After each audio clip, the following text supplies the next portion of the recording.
Thank you very much also for the introduction that was just made about me. I'm very much honored to speak here today and to share my knowledge and experiences with you about China and the experiences I made in China. And in my presentation, I will deliver you both insights into challenges and opportunities that the foreign companies face when they go to China. As was mentioned, I'm dealing now with for most exporting companies, so this will be the perspective that I am going to give my presentation from.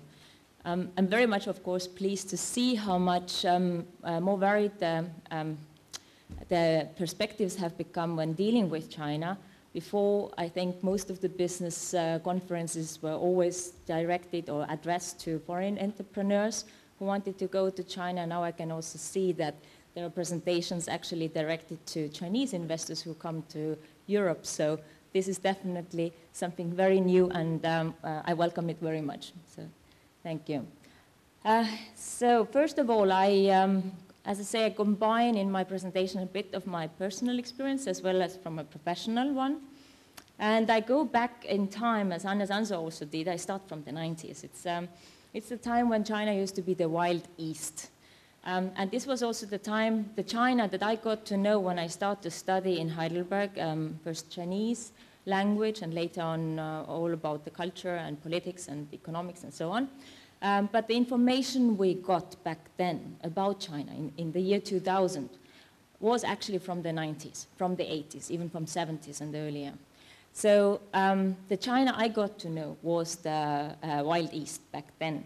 And a book that I ended up reading when I first went to China to study and work there in 2006 was Mr. China. I don't know if anyone here has ever read that book, but I think some business people who were there already in the 2000s might have read it, because this was great guide for doing business in China. So what might happen when you do business in China?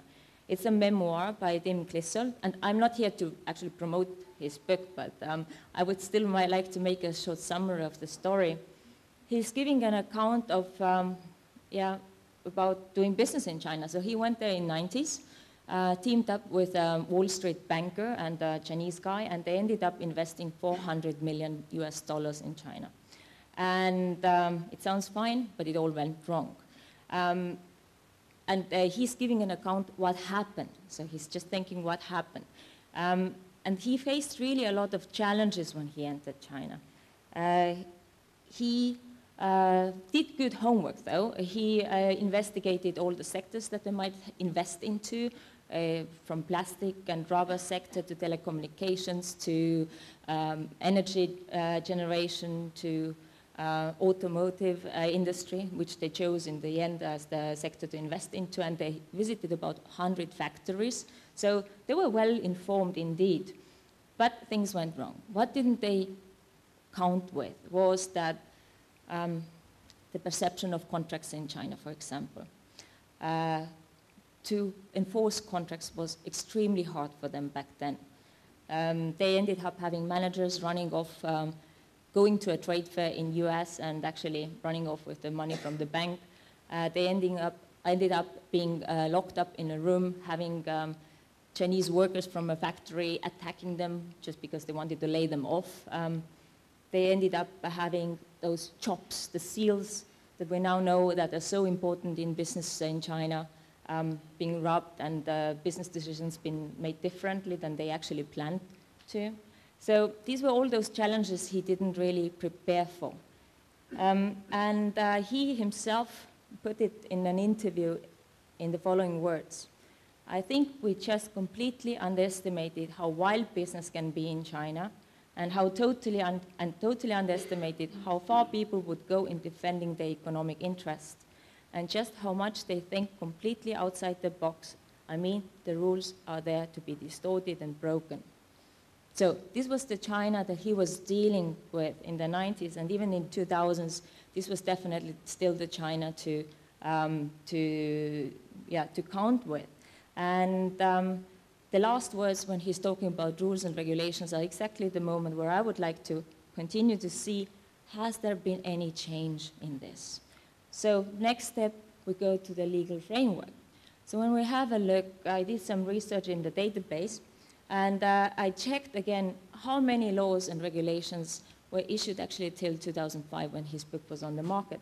And we had, and then compared it to 2015. So we can see there was an immense difference already.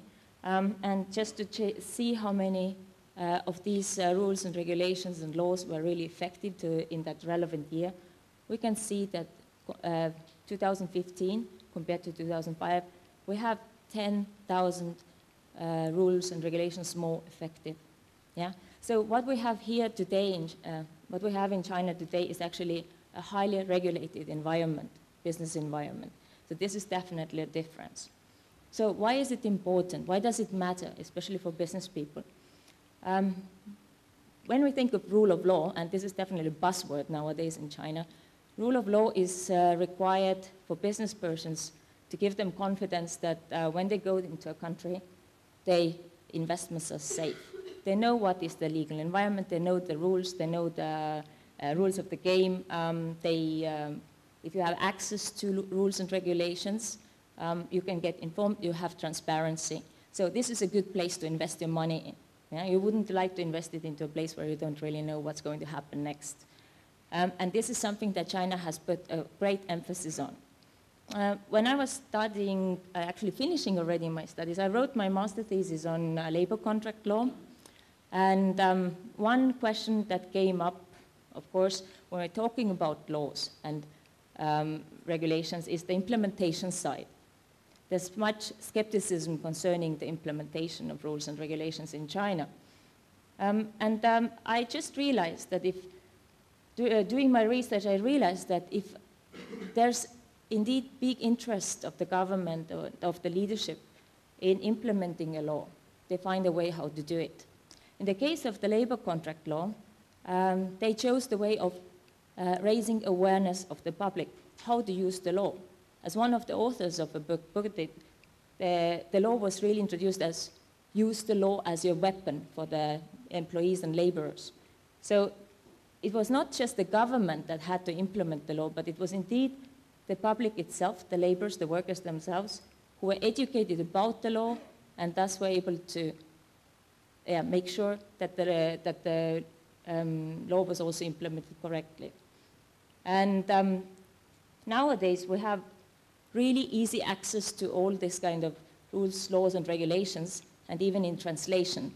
So this is something that makes doing business in China much more easier than it used to be in Tim's time in the 90s.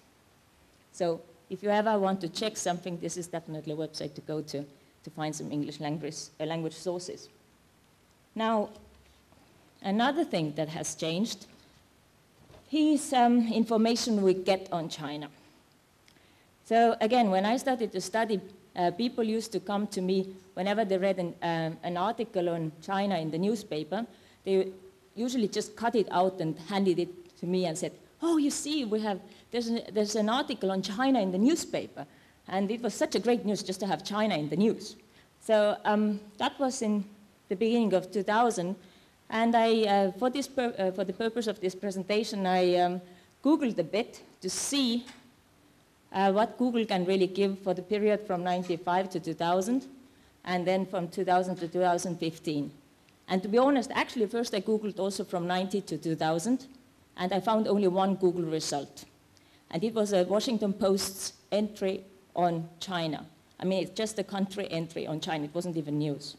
So in the category news, for the period 95 till 2005, Google found 21,700 results. So actually, for 10 years period, this is not much. And now, when we go to 2005 till 2015, we have 66 million results. So this is quite a different size. It's just a sheer amount of information we have nowadays on China is actually a challenge for us. Yeah? It's presenting a challenge. Before, the challenge was to get any information. Now we have just too much information. So another thing that we, of course, all have to take into account is it's the general environment that you end up doing business in. And I think many presentations today already addressed this issue, the ease of doing business. And if we see the World Bank's ranking now from 2015, we can see which are the countries that let's say the Chinese areas where it's really easy to do business. We have Hong Kong ranking on number 3.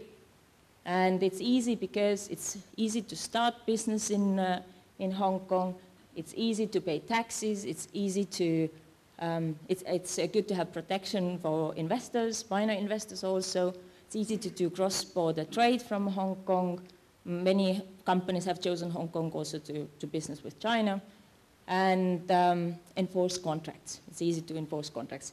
So these are at least the requirements needed for doing business. Also, Taiwan makes it to the top 20.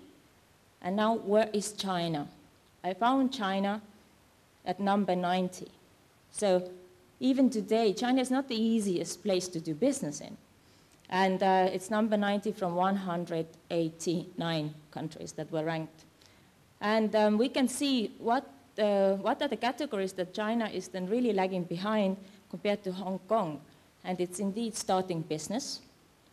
Happy to hear the free trade zones are going to ease that a bit, yeah, because establishing a business in China is quite a prolonged activity and requires a lot of investment. Then, of course, also paying taxes, having protection for investors. But one thing that you can see that China is not doing that bad at all is in enforcing contracts. Again, coming to the point, if something's really at heart, is important for the leaders, they manage to make it good. So let's hope that they also manage as well with the other areas. Now, also what was mentioned before is China is very different. Let's say the regions are very different. So again, when thinking of doing business in China, I also have to see that, of course, the coastal areas that have had a lot of foreign investors, a lot of foreign businesses, are much easier to do business with or start business in. Whereas as soon as you go to the 3rd or 4th tier cities, it's getting more complicated. Yeah? So there are actually 30 cities ranked here. I took the 15 out of them just to give you an idea. So every time you go to do business in China, of course, business opportunities might be great in the 3rd and 4th tier cities, as they still need foreign imports and import goods and so on. But again, doing business there might be a bit tougher. So read the Tim Clissold's memoir, Mr. China, just in case. Then what has changed also, if you need guidance, there's no lack of guidance you can get exactly from Amazon. You get more than 2.6 million materials, various materials on doing business in China.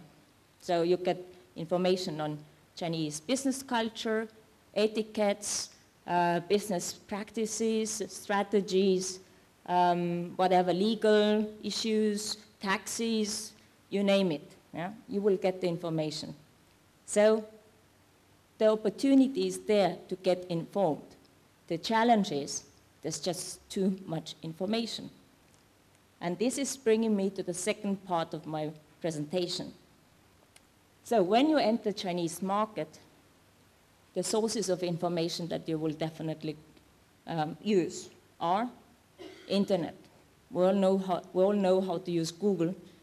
If you don't, I think it will get really hard for you to deal with a market like China or to do any foreign business. You can also go and find the people who have the market knowledge. There are so many people who have studied in China, worked in China, or done business with China or in China. And you can go and find them and talk to them and share information, share experiences. We have, I see so many young students now studying about China. So there are enough people who really know where to go, what to do, how to do things. And you can, of course, attend all kinds of events, like today, conferences, seminars, You can go to professional business advisors. So you have a lot of opportunities again. So I'm going to introduce you some that are much related to my everyday work and that might be useful for the companies that are more interested in exporting. So, orientation as a challenge. Trade promotion agencies. Especially because I was thinking most of you are English speakers, so I introduce very shortly the trade promotion agencies' websites that provide very good information on entering the Chinese market. Most of the countries, of course, who have trade with China are interested in forming their companies. So we have US website, US government's website, export.gov, which provides market information, industry information, you have service provider database, and so on and so forth. So you will really get quite good information to start with from that website, as well as Austrade has one, also sharing sector information, reports, as some news and insights on business opportunities in the market. And also Canadians have one. Yeah, these are the English language sources that you can start with. What the Canadians also offer is due diligence issues. So this is something to pay attention to, as there are many, let's say, scam emails around that I also get addressed with, because companies want to know, is it a real business offer I'm getting, or is it just a scam?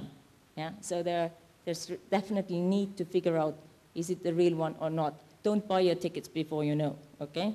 Don't go to China before you know whether it's a real company.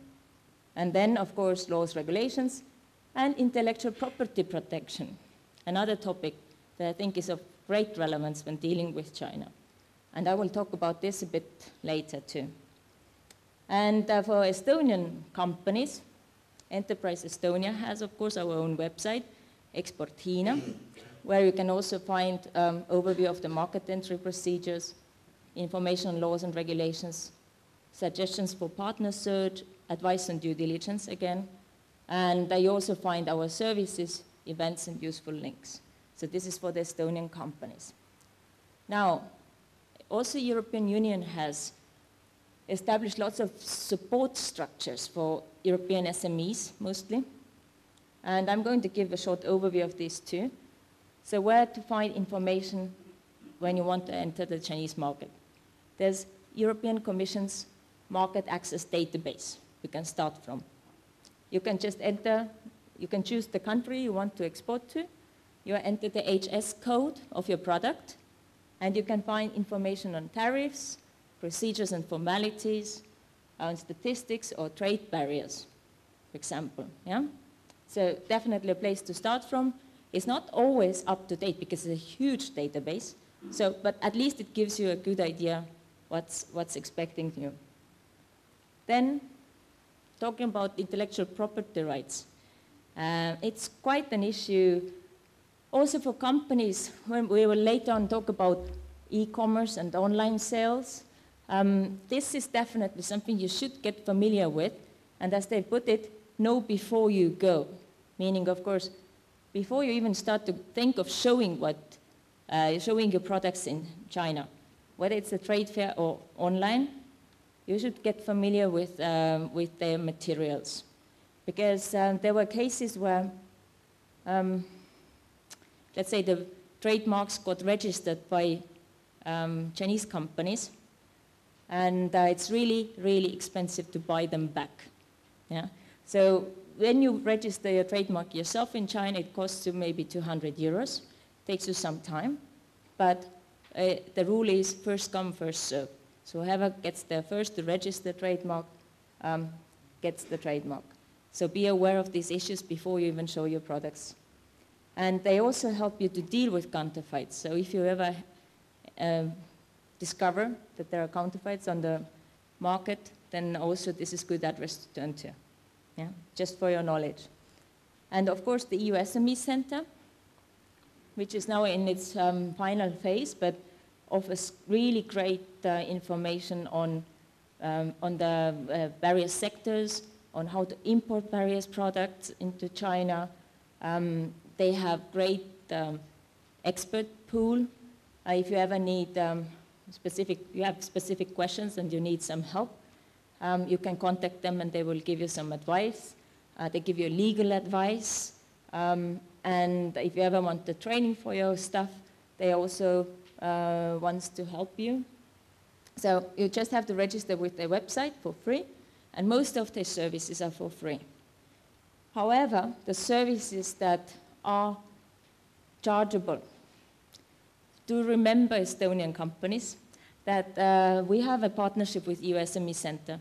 Thus we get the 20% discount on the chargeable services. So this is for your information too.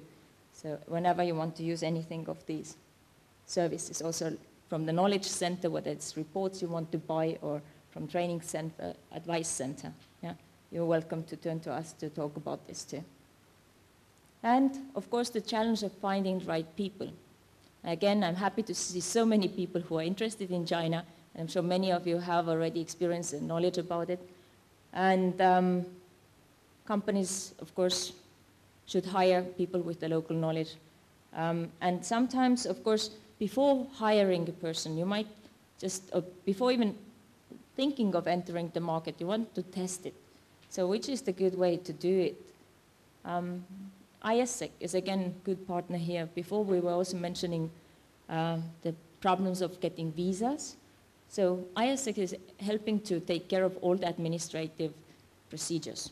So for the entrepreneurs, you don't have to worry about it. ISEC is taking care of it. They provide you some profiles of suitable candidates. You can choose from that.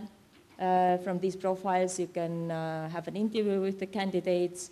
And all you have to do is just to figure out what is this person supposed to do, yeah, in the period of, let's say, 6 months to 1 year, and provide certain tasks and think of the outcomes, deliveries this person has to deliver in the end of the period.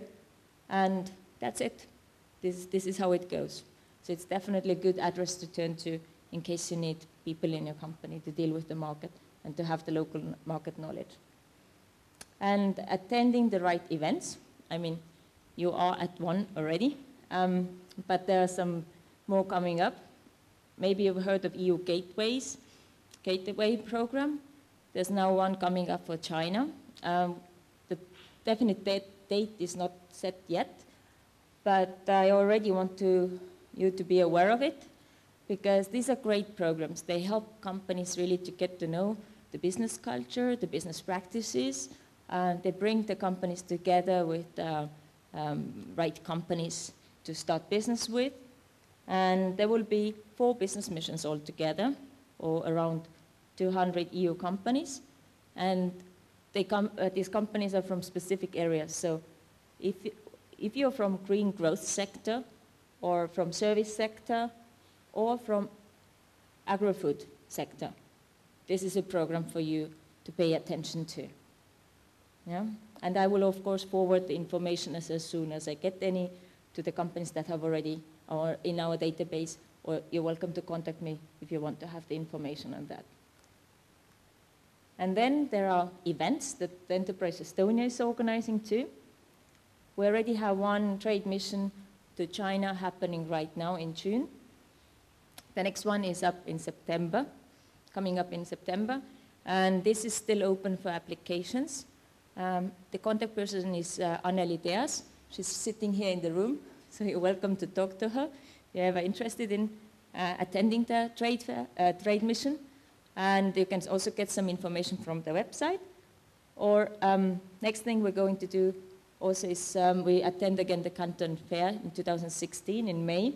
We attended the fair first time this year, and it was quite a success. So according to the feedback that we got till now. And the colleague who's going to be responsible for this is Mairika Haab, also here in the room. So you're welcome to talk to her if you want to attend the Canton Fair.